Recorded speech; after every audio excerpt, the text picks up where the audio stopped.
Today we read from the prophet Isaiah, chapter 40, verse 25 to the end of the chapter.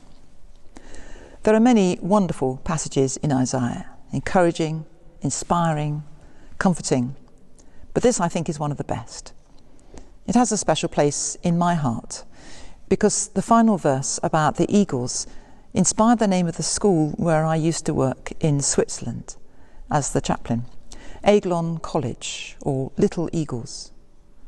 The founder of the school, John Corlett, believed that challenges in the Swiss mountains would strengthen young people in every way, body, mind and spirit. The school badge showed an eagle rising up from a mountain top. Even youths will faint and grow weary, but those who wait for the Lord will renew their strength. They will mount up with wings like eagles. They will run and not be weary. They will walk and not faint. Well, we hiked and skied over the mountains in all seasons. We certainly got tired and exhausted, but the exhilarating climate and the beautiful surroundings made up for that. For me, anyway. Some of the young people weren't quite so convinced. Isaiah, of course, is not really talking about mountains, and his main point is about faith and how it can sustain us through thick and thin.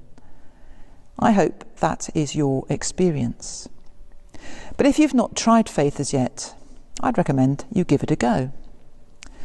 You might be thinking, if I was sure about God, if I was sure that faith does help in life, I would commit. But you see, you don't find that out until you have committed. It's a bit like when we learn to ski.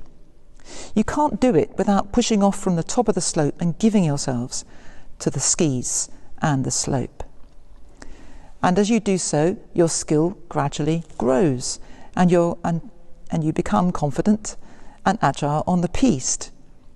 The first step is a step of faith and of trust. It's a risk that you take. And as you find yourself safe after all, even if initially half buried in a pile of snow with skis in the air, you gradually find that you can tackle steeper slopes, more difficult conditions. From the nursery slope to the Black Run is quite a journey. Faith grows in much the same way. If you have faith like a mustard seed, said Jesus, you can say to this mountain, move, and it will. Again, I don't think we're talking about the kind of mountains that you find in the Alps. More perhaps mountains of the mind. Perhaps the problems and barriers of our society, the anxieties and stresses of our lives, the things we feel are insuperable. A mustard seed is enough because it will grow when planted and nurtured. Could we even say that faith is like a muscle?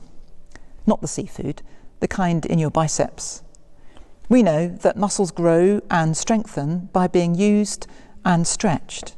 And also, they atrophy when not being used, even for quite a short time. The same is true for faith. It will grow as it meets challenges and as it absorbs each challenge. But if we leave it latent, passive, it will not grow, and there is even a risk that it may shrink. So, when there are mountains in front of us that we feel are immovable, when life seems to be defeating, when the piste in front looks too steep or the mogul's too big, it's time to remember Isaiah. He does not faint or grow weary, said Isaiah of God. He gives power to the faint and strengthens the powerless. Those who wait for the Lord shall renew their strength. God does not surround us in cotton wool and protect us from every danger and challenge. That would be a mistake, and the Almighty is not prone to mistakes. Instead, he gives us the strength to meet each challenge and go through those challenges of life, insofar as we place our trust and faith in him.